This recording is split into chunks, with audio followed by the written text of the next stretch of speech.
ग्लेसिन की शुरुआत भी उसी जगह से होती है जब उस जगह पे एक लेडी की एंट्री हुई। तभी उस लेडी ने यूनफी गुस्सा होते हुए कहा, आखिर तुम्हारी हिम्मत भी कैसे हुई किंग फेंग को चोट पहुंचाने की, क्योंकि किंग फेंग को चोट पहुंचाने का मतलब है किंग क्लाइंट से दुश्मनी लेना, और जिसने भी अब तक किंग फैमिली से दुश्मनी लिया है किंग फैमिली ने उसे मिटा दिया है। जबकि उस लेडी की आवाज को सुनने के साथ ही यूनन फाई को एक फ्लैशबैक आया जो मेमोरी यूफाई के पिछली लाइफ की थी। दरअसल यह लेडी उसकी फ्यूंसे थी जिसने यूनफे को यह कहते हुए छोड़ दिया कि तुम्हारी मार्शल मेरी रेंस पूरी तरह से ब्रेक हो चुकी है, इसलिए अब तुम कम्प्लीटली एक लूजर हो, इसलिए अब तुम मेरी बराबरी के नहीं हो। यह कहते हुए उसकी फायंसे ने उसे काफी किया, साथ ही उसकी काफी बेइज्जती भी की।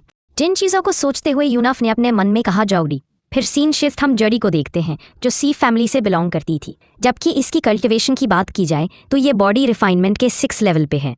जबकि जाओडी को देखते हुए यूनन फई ने अपने मन में कहा, मुझे अच्छे से मालूम है कि आखिर जाओ इस जगह पर क्यों आई है। दरअसल इस जगह पर जाओडी यूनन फई से अपने एंगेजमेंट को तोड़ने के लिए आई थी और यह बात यूनन फई को पहले से मालूम था, और जैसे उसने सोचा उसी समय जड़ी ने भी उसके एंगेजमेंट पेपर को फेंक दिया। जो कि बाहर से यूनन फई ने अपने एक्सप्रेशन को सीरियस करते हुए जड़ी से सवाल किया, क्या तुम हमारी एंगेजमेंट को तोड़ना चाहती हो? जिस बात पे जड़ी ने भी सहमत होते हुए कहा, तुमने सही कहा, क्योंकि मैंने सोचा था तुम एक जीनियस हो, इसीलिए मैं तुम्हारे साथ शादी के लिए अग्री हुई, लेकिन मैंने उम्मीद नहीं किया था कि तुम इतनी जल्द एक लूजर बन जाओगे, और वो भी केवल 1 रातों के अंदर। इसलिए अब तुम अपने आप को देखो और मुझे देखो। क्या तुम्हें सचमुच लगता है कि तुम मुझे डिवोर्स भी करते हो? क्योंकि अब हम दोनों की पावर लेवल में काफी बड़ा डिफरेंस आ चुका है। ये कहते हुए जड़ी ने यनफे को ताना मारा, जिस पर यूनफे ने अपने एक्सप्रेशन को काम रखते हुए जड़ी से सवाल किया, तो तुम फिर क्या चाहती हो? इस पर जड़ी ने कहा, अब जबकि तुम लीक लूजर बन चुके हो तो तुम्हारी कोई भी इज्जत नहीं रही, पर भले ही अब तुम्हारी इज्जत ना रही हो, लेकिन अभी भी मेरी इज्जत काफी ज्यादा है। इसीलिए मैं चाहती हूँ तुम खुद आगे बढ़कर इस एंगेजमेंट को तोड़ दो। साथ ही तुम एंगेजमेंट तोड़ने का ये बहाना दो कि अब मेरी रिस्क टूट चुकी है, इसीलिए मैं जड़ी के वर्दी नहीं रहा, क्योंकि अगर जड़ी मेरे साथ रहती है तो उसका फ्यूचर बर्बाद हो जाएगा। ये सब कुछ समझाने के बाद जड़ी ने यूननफई को धमकी दिया, अगर तुमने ये एक्सप्लेनेशन नहीं दिया, पर तभी उसकी बातों को काटते हुए यूननफई ने कहा, वरना तुम मेरा क्या कर लोगे? क्या तुम अपने लवर किंग फेंग को बुलाओगी ताकि वह मेरा पैर तोड़ दे? और इस जगह पे हमें जानने को मिलता है किंग फेंग जो भी यूनन फेंग को शुरुआत में पीट रहा था, वह इसीलिए पीट रहा था ताकि यूनन फे अपने एंगेजमेंट को तोड़ दे। जबकि यनफे की इन बातों को सुनने के बाद तो जड़ी काफी गुस्सा हो गई। साथ ही जड़ी ने गुस्सा होते हुए यूनन फे से कहा, आखिर तुम्हारी हिम्मत भी कैसे हुई मुझसे ऐसी बातें करने की? यह कहने के साथ ही जड़ी ने अपने लोगों को इशारा किया, इसलिए जल्दी से उन्होंने अपनी पावर को कंबाइन करते हुए एक स्पिरिचुअल लाइन बना दिया, जिससे उन्होंने जल्दी यूनफे पे अटैक कर दिया। पर यह देखने के बाद तो यूनफे ने केवल अपने स्पिरिचुअल पावर को रिलीज ही किया, जिससे डर कर वह स्पिरिचुअल लाइन उस जगह से भाग गया। पर यूनफाई के स्पिरिचुअल पावर को देखने के बाद जड़ी ने सरप्राइज होते हुए कहा, तुम्हारी कल्टिवेशन तो डिस्ट्रॉय हो चुकी थी, तो फिर आखिर ऐसा कैसे हो सकता है कि तुम अपने स्पिरिचुअल पावर का इस्तेमाल कर पाओ? जिस पर यूनफाई ने अपने चेहरे पे हल्की सी स्माइल आते हुए कहा, मुझे माफ करना, मैं तुम्हें डिसअपॉइंट करने जा रहा हूँ। यह कहने के साथ ही यूननफाई ने जल्दी से मूव करते हुए जाड़ी के गले में मूवी यूनिक लॉकेट को निकाल लिया, और जाओडी ने इस बात को किंग फेंग के सामने रिकॉर्ड कर रखा था कि वह सबसे ज्यादा उसे पसंद करती है। और जहां तक रही यूफे की बात, तो वह तो एक नालायक व्यक्ति है। इनडायरेक्टली कहा जाए तो जाओडी किंग फेंग के साथ यूफे को धोखा दे रही थी, क्योंकि जाओडी की एंगेजमेंट काफी समय पहले यूफे से हो चुकी थी। लेकिन इसके बावजूद जाओडी किसी दूसरे व्यक्ति के साथ रिलेशनशिप में थी, और इस लॉकेट में मौजूद रिकॉर्ड बातें बाकी लोगों ने सुनी तो उस जगह पर मौजूद सभी लोग उसे अजीब नजरों से देखने लगे, साथ ही जाओडी की बेइज्जती भी करने लगे, जिस चीज से परेशान होकर जाडी काफी गुस्सा हो गई। जबकि दूसरी तरफ यूनफाई ने भी उस एंगेजमेंट पेपर पर साइन करते हुए एंगेजमेंट को ब्रेक कर दिया। साथ ही यूनफाई ने एंगेजमेंट ब्रेक करने का कारण ये दिया कि जाडी उसके साथ एंगेजमेंट होते हुए भी किसी और लड़की के साथ रिलेशनशिप में थी, जिससे यूनफे की फैमिली रेपुटेशन खराब हो सकती है। जबकि इन एक्सप्लेनेशन को सुनने के बाद तो जड़ी काफी गुस्सा हो गई। साथ ही उसने यूनफे को मारने के लिए अपनी पावर को भी एक्टिवेट कर लिया। इसके साथ ही जड़ी ने अपने स्पिरिचुअल पावर से एक शॉट को क्रिएट करते हुए यूनफे पे अटैक कर दिया। पर यह देखते ही यूनफे ने भी अपने स्पिरिचुअल पावर का इस्तेमाल करते हुए अपने सामने सील्ड बना के उस स्वॉर्ड को रोकने की कोशिश करने लगा। पर अचानक यूनफे की सोल पावर डिसअपीयर हो गई, जो देखते ही जल्दी से उसने अपने आप को बचाया। इसके साथ ही यूनफे ने अपने मन में सोचा, मेरी सोल पावर पूरी तरह से खत्म हो चुकी है, इसलिए मुझे जल्द से जल्द इस जगह से जाकर अपनी सोल पावर को सबसे पहले रिकवर करना होगा। पर दूसरी तरफ ये देखने के बाद तो जाओ यूनफे के मजाक उड़ाते हुए कहा, मुझे लगा ही था कि तुम एक यूजलेस पर्सन हो, जिसके पास से लकी कुछ समय के लिए स्पिरिचुअल पावर आ गई, लेकिन ऐसा लगता है तुम्हारा वो लक भी खत्म हो गया। यह कहते हुए जड्डी ने अपने स्विच पावर की मदद से कुछ सोर्ड्स को क्रिएट करते हुए यूनफे पे अटैक कर दिया। पर भले यूनफे की सोल पावर खत्म हो चुकी हो, लेकिन इसके बावजूद वो काफी आसानी से जड्डी के अटैक से अपने आप को बचा पा रहा था, जो देखकर तो जड्डी को गुस्सा और भी बढ़ गया। इसीलिए एक बार फिर से जड्डी ने अपने स्पिरिचुअल सोल पावर का इस्तेमाल करते हुए कुछ शॉट्स के क्लोन को क्रिएट कर लिया और बिना देरी किए उसने यूनफे पे अटैक कर दिया। और ये अटैक इतना फास्ट था कि यूनफे भी इस बार अपने आप को नहीं बचा पाता। लेकिन इससे पहले जड्डी का अटैक यूनफे को लगता है, उससे पहले किसी दूसरे ने जड़ी के अटैक को डिस्ट्रॉय कर दिया और तभी उस जगह पर दूसरी लेडी की एंट्री हुई, जिसने आते ही केवल एक फ्लावर की मदद से जड़ी पे अटैक कर दिया। और इस पंखुड़ी में इतनी पावर थी कि जड़ी भी उसे काफी मुश्किल से रोक पा रही थी। और इससे हम अंदाजा लगा सकते हैं कि यह लड़की कितनी पावरफुल होगी, जिसके चलते जड़ी ने बहुत मुश्किल से उस अटैक का सामना किया।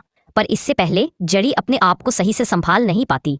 उससे पहले वो फिगर उस जगह पे आ गई और उसने आते ही जार पे एक रैपरा जड़ दिया, जिसके इम्पैक्ट से वह जमीन पे जा गिरी। और अब हमें इस लेडी के बारे में बताया जाता है कि इसका नाम किंग लन है, जबकि यह भी बॉडी रिफाइनमेंट के 6 लेवल पे है।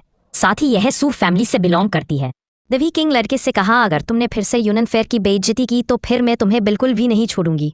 इसीलिए आगे से इस बात का ध्यान रखना कि तुम यूनन फेयर से बिल्कुल भी पंगे ना लो, नहीं तो फिर तुम्हें मेरा सामना करना पड़ेगा।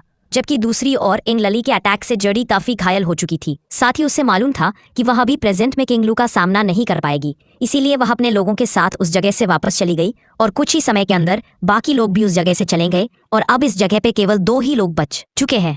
तभी यूनफ इमोशनल होते हुए किंग लियो की ओर देखने लगा। साथ ही उसे अपनी पास्ट की मेमोरीज याद आया कि उसने पिछली बार अपनी फैमिली के रिवेंज लेने के लिए उसने अपने आप को इससे दूर कर दिया था, ताकि उसकी वजह से किंग लू को कोई परेशानी ना हो। और वो प्रेजेंट टाइम में यही चीजों को याद करते हुए किंग लो की ओर बढ़ने लगा और अगले पल उसने रोमांटिक तरीके से उसे पकड़ लिया। साथ ही उसने किंग लो से कहा, मुझे माफ करना, मैंने पिछली बार जो गलती की थी उसके लिए, पर मैं तुम्हें यकीन दिलाता हूँ पिछली बार की तरह मैं तुम्हें छोड़ के नहीं जाऊंगा। जबकि उसकी बातों और एक्शन से किंग लियो सरप्राइज हो गई। साथ ब्लेस करते हुए कहती है, आखिर तुम क्या कह रहे हो? यह सुनने के बाद यूनफाई ने कन्फेस करते हुए कहा, मुझे मालूम है कि तुम भी मुझे पसंद करते हो। जबकि यूनफाई की इन बातों को सुनने के बाद किंग लू ब्लेस करते हुए उससे पीछे हट गई। पर किंग लू को भी मालूम था कि वह उसे सचमुच पसंद करती है। इसीलिए अब उसे समझ में नहीं आ रहा था कि अब उसे यूनफाई से क्या कहना चाहिए। जबकि उसकी चुप्पी से यूनफे भी समझ चुका था कि उसने जो कहा वह बिल्कुल सही है। इसीलिए अगले ही पल यूनफे उसकी ओर बढ़ने लगा, जबकि किंग लियो भी उसकी ओर बढ़ने लगी। और इससे पहले ये दोनों और एक स्टेप लेते, उससे पहले उस जगह पर एक और व्यक्ति आ गया, जो और कोई नहीं बल्कि यूनफाई का फ्रेंड जाओ था।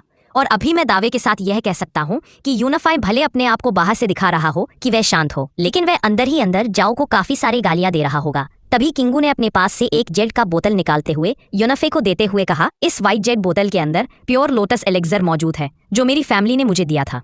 पर अभी तुम्हारी हालत काफी खराब है, इसीलिए इस एलेक्सर की जरूरत सबसे ज्यादा तुम्हें है। ये कहने के साथ ही किंग लू ने उस जगह से जाते हुए कहा, मैं तुम्हारे लिए मेडिसिन और कुछ लेके आती हूँ, जिससे तुम अपने आप को और भी अच्छे से हील कर पाओ। ये कहते हुए किंग लू उस जगह से जल्दी से चली गई। जबकि किंग लू के जाते ही जाओ परेशान होते हुए यूनफ से कहा, आज तुमने जो किंग फेंग की पिटाई की है, इसके लिए किंग फेंग तुमसे बदला जरूर लेगा। साथ ही उसकी किंग फैमिली भी तुम्हें बिल्कुल भी नहीं छोड़ेगी। और जहां तक रही तुम्हारी पावर की बात, तो मैं तुम्हारी पावर के आ जाने की वजह से काफी खुश हूँ। पर भले ही तुम्हारी पावर वापस आ चुकी हो, लेकिन मैं तुम्हें बता दूं कि तुम अभी भी काफी कमजोर हो। इसलिए तुम चाहकर भी अकेले किंग फैमिली से फाइट नहीं कर पाओगे। इसलिए तुम जल्द से जल्द एक अच्छे से जगह चुनकर उस जगह पे छुप जाओ, और तब तक तुम उस जगह से बिल्कुल भी मत निकलना जब तक तुम काफी पावरफुल न बन जाओ। जबकि उसकी बातों से एग्री करते हुए यूनफाई ने कहा, तुमने बिल्कुल सही कहा, मेरी पावर भले ही रिकवर हो चुकी हो, लेकिन इसके बावजूद मैं अभी किंग फैमिली और सी फैमिली के सामने काफी कमजोर हूँ। इसीलिए सबसे पहले मुझे अपनी स्ट्रेंथ पे ध्यान देना होगा। ये कहते हुए यूनफे ने अपने एक्सप्रेशन को सीरियस कर लिया और अगले पल 2-3 जंप मारते हुए हवा में पहुंच गया। और अगले पल उसने अपने मन में सोचा, मैं हेवन लैम्प पर वापस रिबन हो चुका हूँ, जिसने हजारों सालों तक कल्टीवेशन की। साथ ही मुझे गॉड ऑफ वॉर का भी टाइटल मिला, और अब जबकि मैं रिवर्न हो चुका हूँ तो मैं अपने सभी दुश्मनों से बदला लूंगा। ये सब कुछ सोचते हुए यनफे ने हवा में आगे बढ़ने की कोशिश की, लेकिन तभी उसे रियलाइज हुआ कि उसके पास तो विंग्स है कि नहीं, मतलब वो अभी इतना पावरफुल नहीं हुआ था कि वह हवा में फ्लाई कर सके। इन चीजों के बारे में सोचते हुए यनफे ने अपने मन में कहा, मैं तो ऑलमोस्ट भूल ही चुका था कि मैं अभी हैव अ पैरर नहीं, बल्कि मैं तो बस एक नॉर्मल सा इंसान बन के रह चुका हूँ, जो फिलहाल हवा में उड़ भी नहीं सकता। जबकि दूसरी तरफ जड़ी अपनी सी फैमिली में आने के साथ ही अपने फादर से शिकायत करने लगी। साथ ही उसने अपने फादर के सामने मगरमच्छ के आंसू निकालते हुए कहा, उस यूनफे ने सभी के सामने मेरी काफी बेइज्जती की, इसलिए अब जल्दी से एक्शन लेते हुए उस यूफे को खत्म कर दो। पर जाओडी के फादर ने उससे शांत करते हुए कहा, तुम्हें फिक्र करने की जरूरत नहीं है और ना ही हमें एक्शन लेने की जरूरत पड़ेगी, क्योंकि यूफे की ये फैमिली भी उसे पसंद नहीं करती। इसलिए हमें उस लूजर को मारकर अपने हाथ गंदे नहीं करने पड़ेंगे, बल्कि उसकी ये फैमिली उसे खत्म कर देगी। और इसके साथ ही यूनन फे को मारने के लिए तो किंग फैमिली भी मौजूद है। जबकि दूसरी ओर हम एक टॉयलेट का सीन देखते हैं, जहां पर एक व्यक्ति टॉयलेट करने के लिए एक टॉयलेट रूम के अंदर चला गया और उसके बाजू के टॉयलेट में हम यूनन फे को देखते हैं, जिसके अंदर वो अभी फिलहाल मौजूद था। साथ ही यूनन फे बाहर की ओर झांकते हुए अपने मन में कहता है, लकीली उस जगह पर केवल जाओ था, नहीं तो अगर इसी और ने मुझे आसमान से गिरता हुआ देखता तो वह मुझ पर काफी हंसता। ये सब कुछ सोचने के बाद यूनफे ने अपने मन में कहा, मैंने बिल्कुल भी एक्सपेक्ट नहीं किया था कि मैं फिर से रिबर्न हो पाऊंगा अपने पास्ट में। तभी यूनफे ने कुछ चीजें याद करते हुए अपने मन में कहा है, कहीं मेरे रिबर्न होने के पीछे 9 साइन स्क्रिप्चर तो नहीं है, क्योंकि उसी की वजह से मैं शायद से रिबर्न हो पाया हूँ। तभी यफ ने अपने 9 साइन स्क्रिप्चर पावर को एक्टिवेट करते हुए अपने आप से कहा, मेरी सोल भले ही मेरी पावर के साथ रिवर्न हो चुकी हो पास्ट में, पर अभी जो मेरी करंट बॉडी है वो काफी कमजोर है।